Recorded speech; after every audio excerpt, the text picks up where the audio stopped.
Greenville Sheriff's Department, and Greenville Police Department. If you could keep an eye on these two cats, I would totally appreciate it. You see, I'm about to burn multiple bridges in this video so that the people of Greenville can see what is actually happening around them. The problem is, Russticlles here likes to talk out of both sides of his mouth. You tell me which statement he actually believes. We're a very compassionate city, and we've been that way for a long time. Do not burn bridges in this town, because if you do, you will pay dearly. Now, I'm not sure what pay dearly looks like, but I am sure one of these two gentlemen will have an itching to show me by the end of this video. This evil believes the end justifies the means. I hope our law enforcement doesn't feel the same way. Please, protect the other people and families that are about to also burn bridges with the ideologically possessed and thoroughly compromised leaders in this town. Senator Scott, Governor McMasters, Greenville needs your help. Our Republican mayor is standing by the Democrat incumbent for City Council, Russticlles.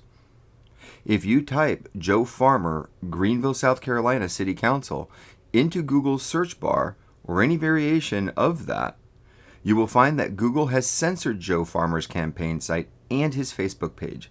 You will not find them unless you type in the actual addresses of the two sites. The election is less than a week away, and the local news seem to have been gagged from talking about it. I wonder how Russticlles knew to say this. This is an important election for Greenville. This election is about turnout. There are only two races in the city with opposition on November 2nd. And we will likely see about a 10% voter turnout, which is disappointing. Although 72,000 people live in the city, whoever gets 2,000 votes will win this race. Is it possible he knew these measures were going to be in place to keep people from knowing about the election locally? And if they did, they wouldn't be able to find the site of the Republican candidate? This would also make it hard for the Republicans to see that their mayor has turned his back on his party. Senator Scott, Governor McMasters, surely you can see that we in Greenville are not participating in a free and fair election when big tech and the media put their thumbs on the scale. I find it difficult to believe that you two gentlemen would put up with this in any capacity. Gentlemen, Miss Ebony is about to tell you not only what the people of Greenville want, but what the people of America want. Please listen to her words. They're very, very clear. And please, listen to Russticlles' words. He is the man trying to divide on racial issues. He is the one bringing all the racial stuff up. That is not what Greenville wants. That is not what America wants. Please help us. Whether you believe it or not, the world is watching us from here. And what we do on our next steps, people are paying attention, and that's really important to remember. Yeah. I'm a proven leader. I've been a consistent voice for the people.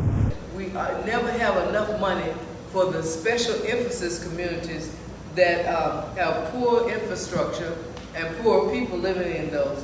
So he told us, he gave us a process of how we could get more money, and we go through and we spend it just on these 13 neighborhoods.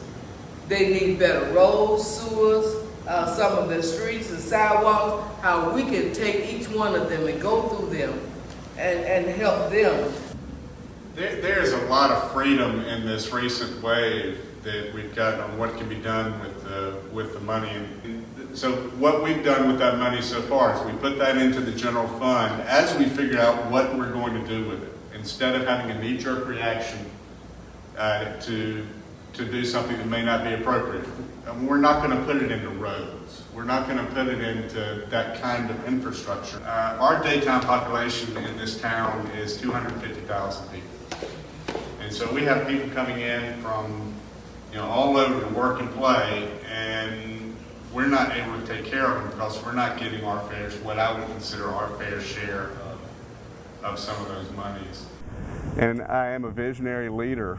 And remember, the world is watching us. There's free bus rides on October the 8th for everybody. From But they don't go to 5:30 a.m. BMW. to 11:30. They Free don't bus go to rides. BMW and ZF transmission. I'm sorry? The buses don't transport to BMW and ZF transmission. Okay, you're exactly right. I'm just saying, but in terms of the people who are listening, etc., if you have people who ride buses, free bus rides on October the 8th, etc. I think we're different here. Greenville, especially the city, we think big, we think bigger than we are, and I think part of our culture is we want to lead the way and we want to be part of something bigger than just Greenville.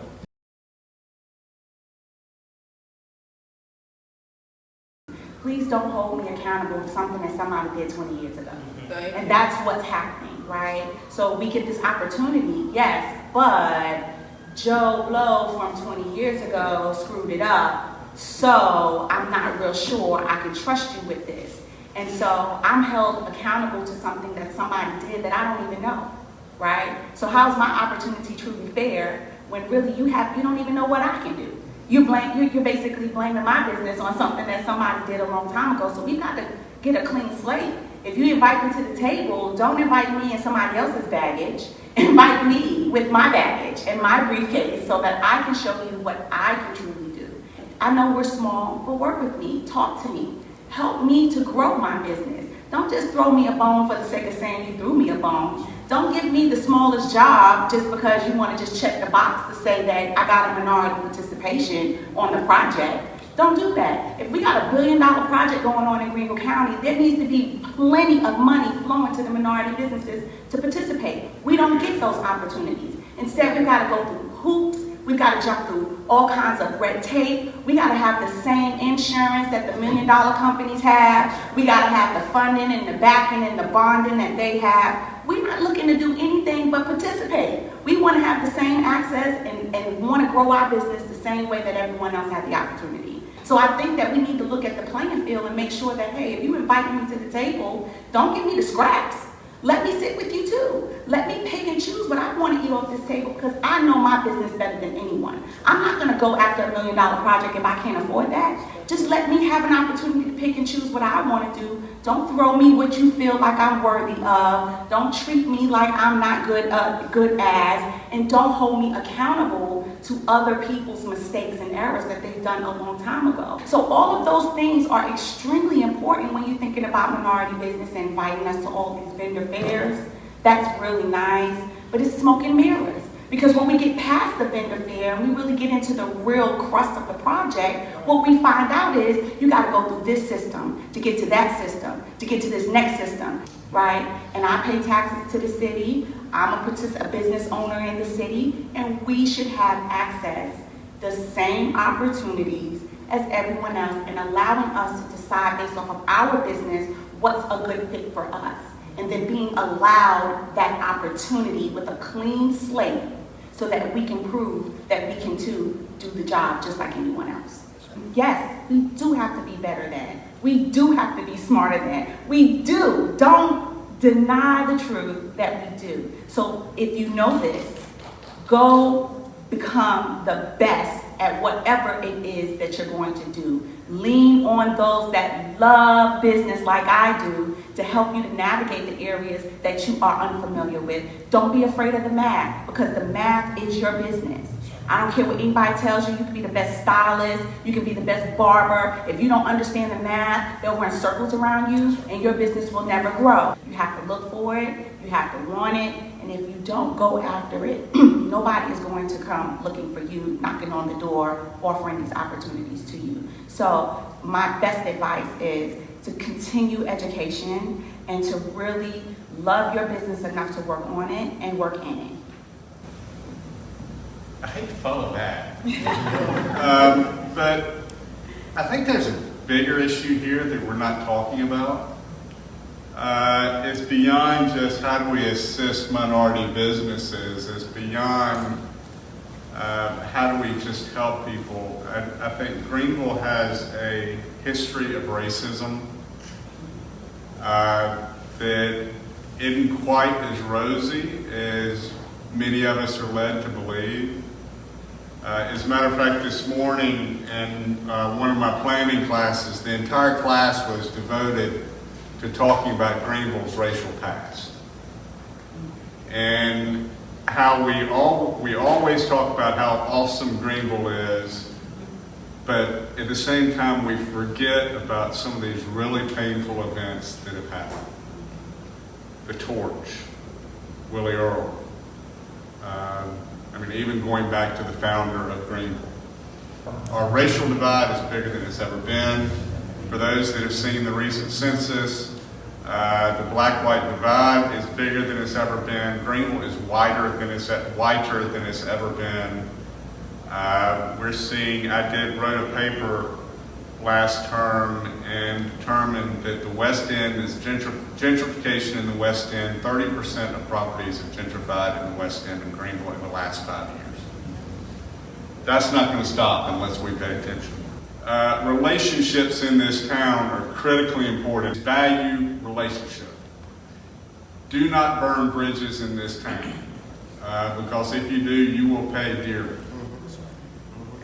But it's got to be genuine. It's got to be authentic, trusted to be there for you. And I hope that comes across as genuine. And then finally, as a city, wouldn't it be amazing if we move the conversation of equity and inclusion up the ladder, and we move the conversation to be a part of what our infrastructure is? Wouldn't it be amazing if we had a chief equity officer that reported directly to the city manager? If we had a department of equity and inclusion that made sure we had those conversations?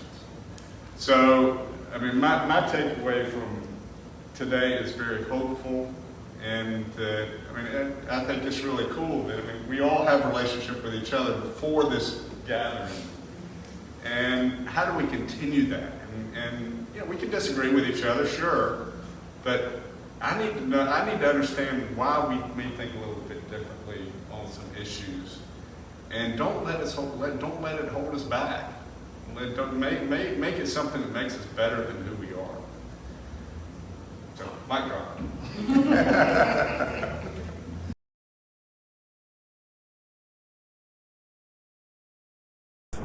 I'm a trusted leader. I don't think we've done enough. I think we've sat back, we've been at the mercy of the governor's office in many ways, and have not been able to do some of the things that we'd like to do. And I think we need to continue to be a leader and to push the envelope in this. We can't settle for mediocrity in this town. I believe it was the Wall Street Journal, I can't remember exactly the source, but we were named as the best place in the United States to survive a pandemic, because we were fiscally responsible, we listened to people.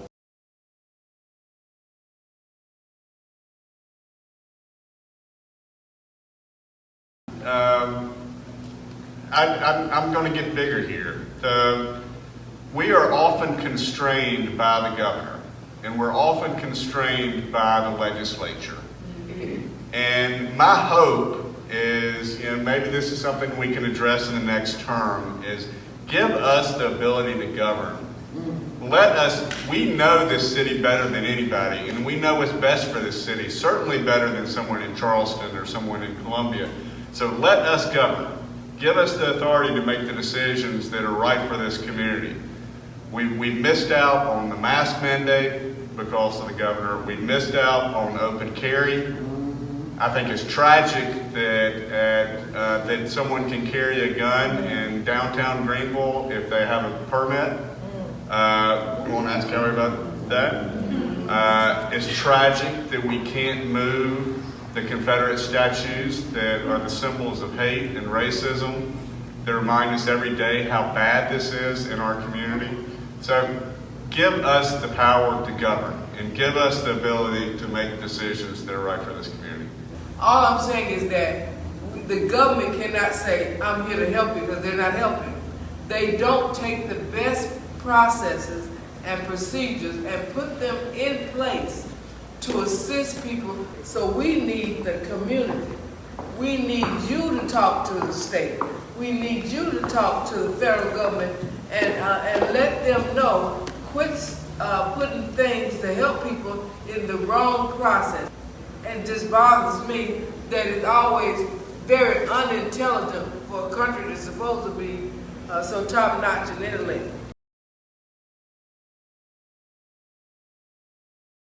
Something that we haven't talked about, but I think we need to, is I'm really proud of our council. I think our current council, we work really well together. We're engaged, we're involved, we're informed.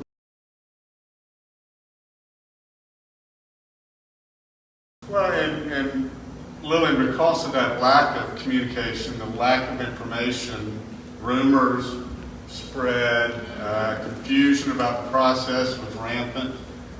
Yeah, I don't know how long y'all stood in line to get your vaccination. Susan and I drove down to Greenville because it was the only place that we could get it. It turned into a nice date for us, but the confusion of the process was crazy. And the rumors got out about, what, do I have to be a nonprofit? Do I have to have a certain level of sales? And there was just a real lack of communication on really how to apply for it. I think when we looked at the rules as well, the rules changed. The rules were a moving target. So, I mean, people didn't know what, I mean, tell me what the rules are and I'm good. But if I have one rule one day and another rule another day, then, you know, it just, it's frustrating for everybody.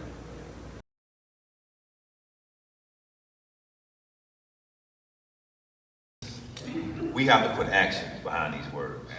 I mean, that's bottom line. I'm willing to put action behind what I say because I love our people. I don't want now another child to go through what I've been through as a child, because that's when this started. So we have to put action. Chief and I are going to get together and talk how we can put some action behind these words.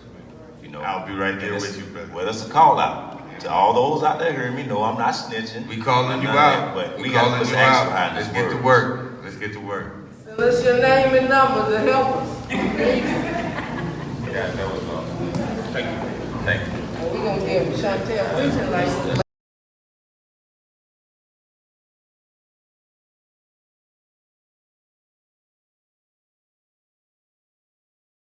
Because we really do, I mean, I'm totally convinced that we do care about people in this community.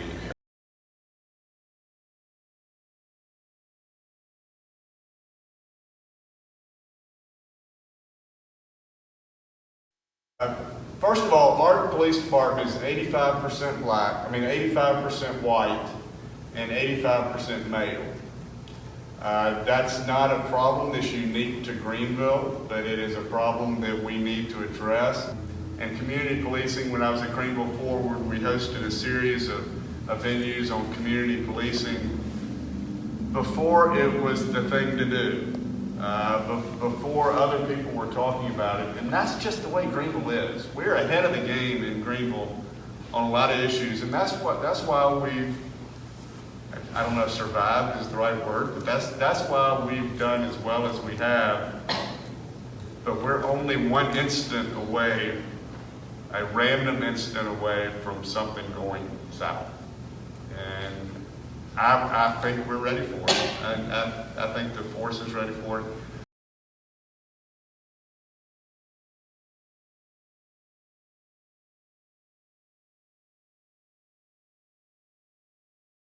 Tom, when you replied to this email, you used the word we, and you capitalized both the W and the E. You knew then that some folks around you might not have been too loyal, and you know what? You were correct. Christine, Rose, Tom, I am getting questions from the board and the community regarding why do we keep going over budget from the original construction budget, and why do we still need money if the park is built, i.e., what caused us to start at the $4.5 million construction budget in 2013, go to the $7.5 million 2 years ago, go to the $9.175 million at the spring retreat, and now we may be going over the $9.175 million? Question mark. Can we answer that question? Note, the answer that I seem to keep coming up with is that our organization allowed a design-build project not knowing ahead of time what we were getting into. Of course, I do not share this thought with the public or donors. Bad soils cannot be the only reason for all the overages. The board and the staff need more concrete reasons to share with new/past donors/community, etc. Thanks, Kay. Now, Tom, instead of responding with something like, yes, let's totally be transparent with absolutely everybody, tell them what happened, and we'll just bite the bullet and they'll think what they think. Instead of doing that, Tom, you said, Amen. And we, capital W, capital E, need to address this. Might be time for another op-ed in the paper, framed, to address this and minimize this feeling in the community.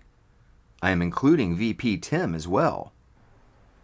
Tom, you are a 501c3, are you not? Is that how a 501c3 should respond? What happened, Tom? What's with all the overages? Who do you go to for your op-eds? Why do you need to frame anything or minimize any feeling in the community? Tom, how often do you do this? Who else uses the media to place their op-eds so they can frame an issue so it minimizes a feeling? Tom, you could help us out. You could help us weed this corruption out of this daggum city. I know you know, Tom. Come on, bud. Tell us how far it goes. Is it 501c3s passing money to other 501c3s, you know, and it just starts circulating so it just gets laundered all over the place? Is it one of those numbers? Like, come on, Tom, join the good side.